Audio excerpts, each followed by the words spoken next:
Solo travelling करताना bore होते, हे काय रिझन झालं का? अरे भाऊ, तू रस्त्याच्या प्रत्येक गोष्टीची मजा घे ना. रस्त्यात खड्डा असेल त्याला चुकवण्याची मजा घे, पण घे ना तू मजा. सोलो ट्रॅव्हलिंग दुसरी गोष्ट बोरिंग वाटण्याची की बोलायला कोणी नसतं. तू हेडफोन लाव, गाणे ऐक, त्या गाण्याचा आनंद घे. ते नसेल की बोलायला कोणी नसतं, तू स्वतःशी संवाद तरी साधून बघ. तुझे किती प्रश्न तुझ्या एका ट्रॅव्हलिंग मध्ये सुटतील हे तुलाही समजेल. कारण स्वतःशी जेवढा संवाद गुड राहील ना, तेवढं तुझ्यासाठी गुड राहील. कारण असं आहे की तू ज्या वेळेस स्वतःशी बोलशील त्यावेळेस तुला स्वतःचे प्रॉब्लेम्स लक्षात येतील.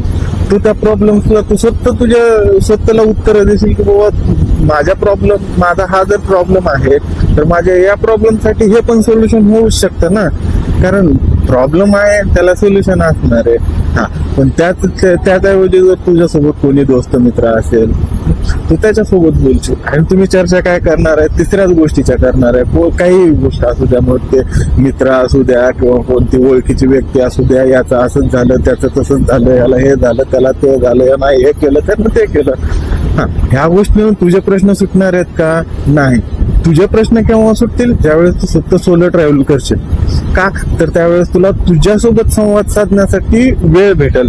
आणि ज्यावेळेस तू तुझ्या स्वतः सोबत संवाद साधशील ना, त्यावेळेस अरे भाई तुझ्या प्रत्येक गोष्टीचं उत्तर मिळेल रे तुला.